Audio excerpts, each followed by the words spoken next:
camarade secrétaire général, porte-parole du parti,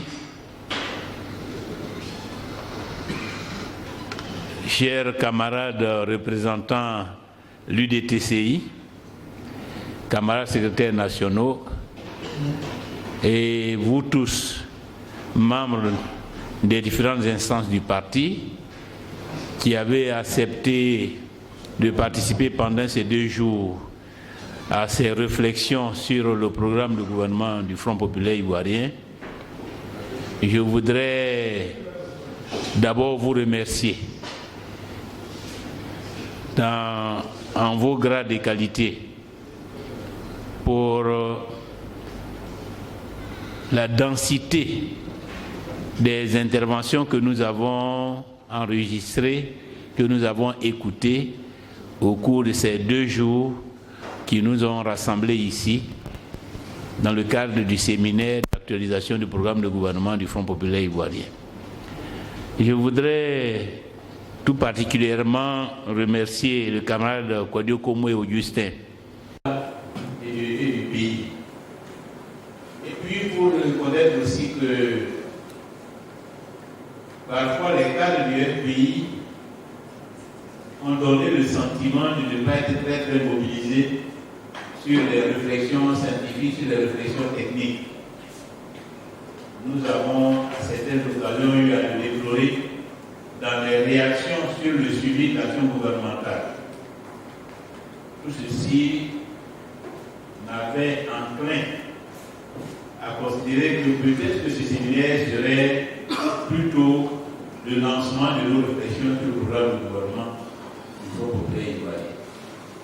Et je dois avouer que j'ai été pas seulement agréablement, mais très agréablement surpris par la qualité du travail. De commission, aux modérateurs, aux rapporteurs, à tous les cadres qui ont été mobilisés ces dernières semaines pour que la rencontre de ce jour soit une réussite sur le plan scientifique, sur le plan politique. Je crois que nous avons pris une certaine avance parce que sur l'échiquier national, je peux, sans risque de me tromper, je peux dire que nous sommes les premiers à mettre le pied à l'étrier sur cet aspect en particulier par rapport à l'échéance électorale de 2020, à avoir engagé la réflexion sur ce que nous allons proposer aux Ivoiriens à l'occasion des élections présidentielles de 2020. Nous sommes les premiers à nous préoccuper de l'avenir de la Côte d'Ivoire à partir de 2020. Et j'espère que nous serons les premiers à l'issue des élections présidentielles de 2020. En tout cas, je voudrais dire à nos compatriotes, à travers vous, que le Front populaire ivoirien est prêt. Que le Front populaire ivoirien est prêt parce que le Front populaire ivoirien a fait le tour des préoccupations de nos compatriotes, des Ivoiriens et des Ivoiriens, et a dégagé les voies du salut de la Côte d'Ivoire. Et a dégagé les actions essentielles qu'il faut mettre en œuvre pour satisfaire les attentes de nos compatriotes, pour régler les différents problèmes auxquels la Côte d'Ivoire est confrontée. Ces problèmes qui touchent aussi bien au cadre général de gestion du pays, à la réforme de l'État. Sur la réforme de l'État, nous avons eu des entretiens très enrichissants.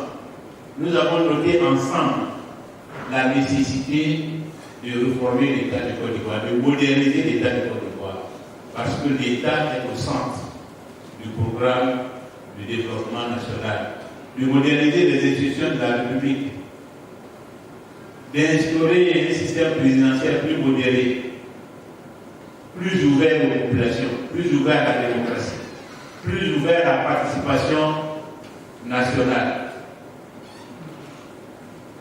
de revoir la place du Sénat et des autres institutions dans le sens d'une optimisation de ces institutions afin que leur action soit plus efficace au service de la nation, qu'il s'agisse de la médiature, qu'il s'agisse du Conseil économique et social, qu'il s'agisse de la grande chancellerie, toutes ces institutions que parfois nous avons considérées comme budgétivores.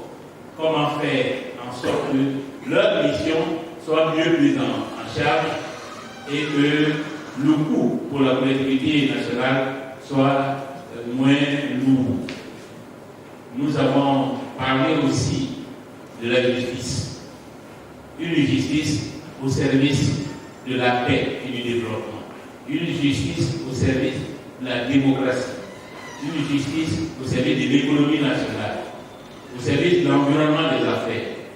Mais une justice aussi qui préserve les droits de l'homme à travers une politique pénitentiaire plus humaine qui permet à la Côte d'Ivoire de tourner le dos aux arrestations arbitraires, aux détentions abusives qui constituent aujourd'hui le lot de beaucoup de détenus. Mais nous avons parlé aussi de l'administration. Comment bâtir une administration performante, une administration de développement dans laquelle les fonctionnaires seront prioritairement au service du développement national et dont l'action sera jugée et appréciée à leur mérite. Une administration où les hauts cadres de l'État ne seront pas les otages des régimes au pouvoir, comme c'est à l'heure actuelle, où ils sont tous contraints d'adhérer au RHDP au risque de se retrouver au chômage.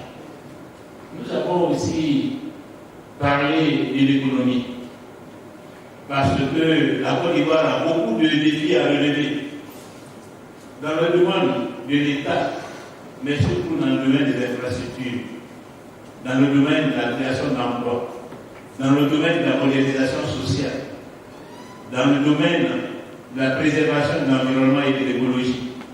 Dans tous ces domaines, nous aurons à mobiliser des moyens financiers particulièrement importants. 2020 sera une économie exemplaire parce que le régime de M. Alassane Ouattara n'a pas modernisé l'économie ivoirienne. Le régime de M. Alassane Ouattara s'est contenté d'emprunter pour dépenser, d'emprunter pour entretenir la corruption, d'emprunter pour entretenir les classiques au pouvoir.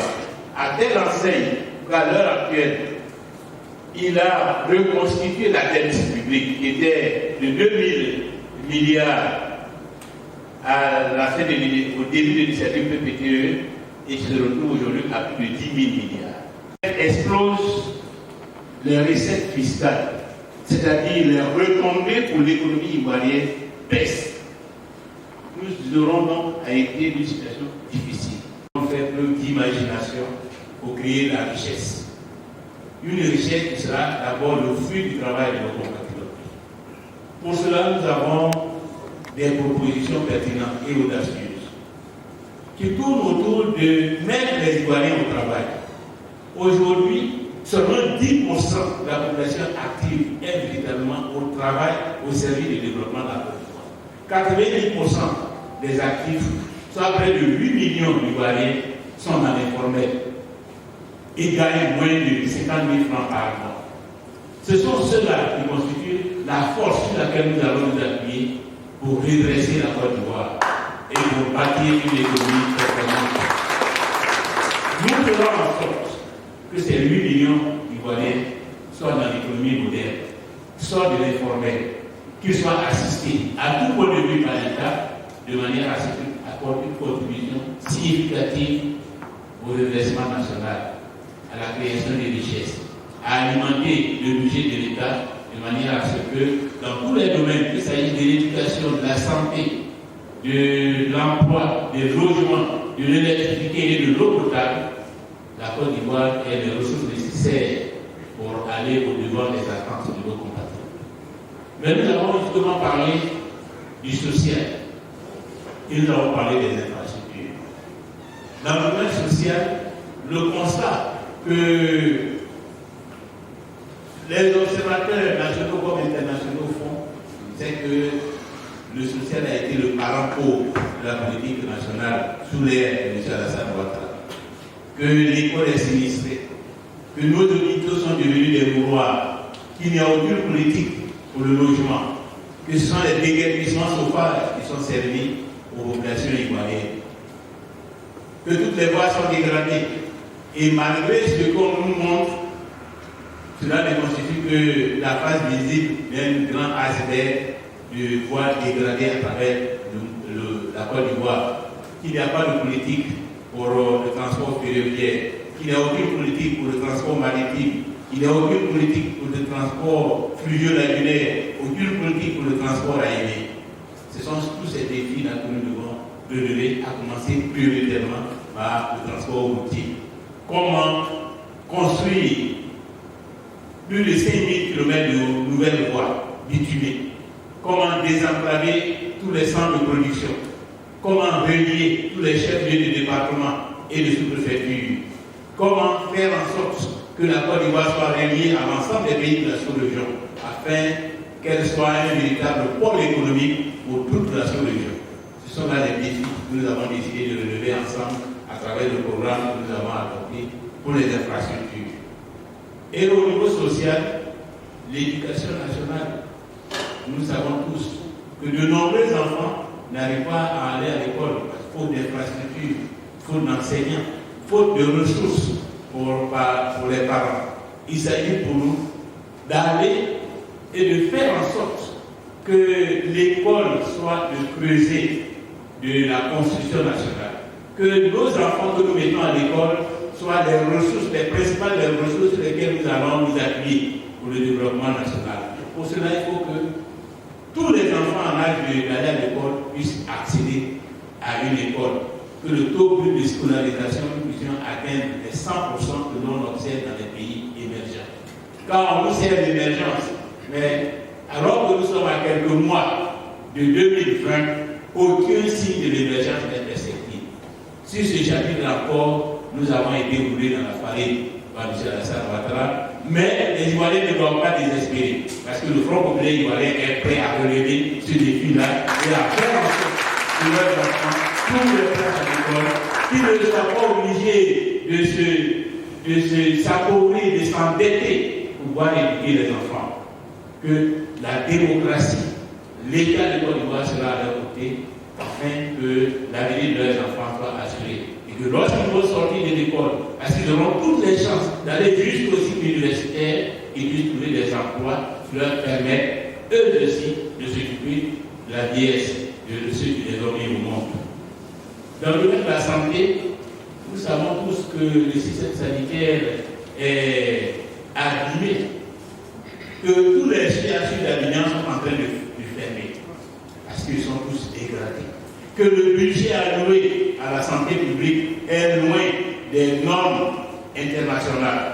L'engagement que nous avons pris, c'est d'améliorer substantiellement le financement de la santé.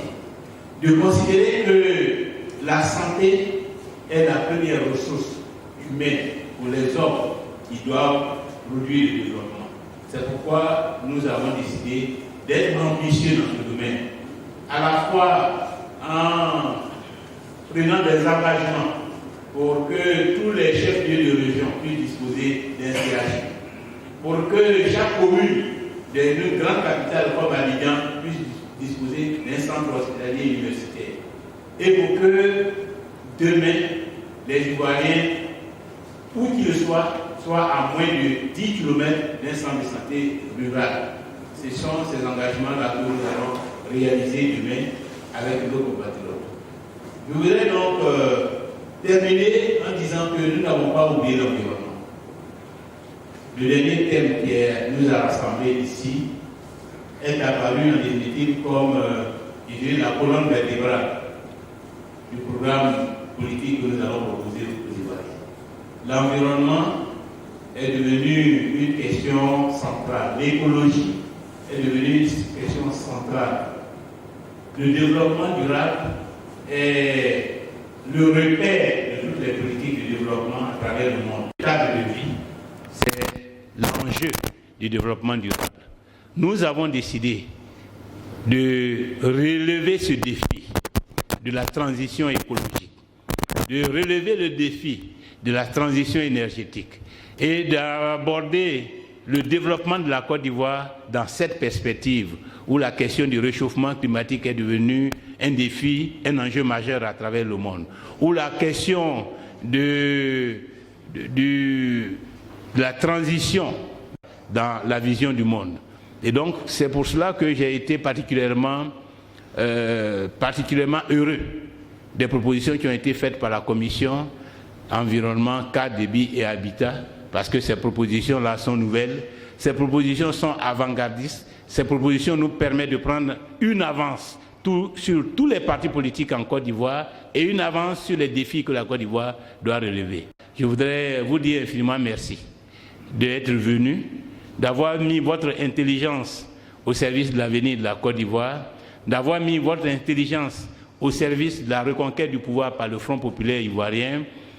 Vous souhaitez bon retour et vous dire que nous marchons vers le pouvoir marche vers nous. En 2020, une nouvelle aventure commence pour nous avec la caution de nos compatriotes, avec le suffrage de nos compatriotes pour exercer la plus haute responsabilité de l'État, conduire la politique de développement économique et social de la Côte d'Ivoire. Je vous remercie.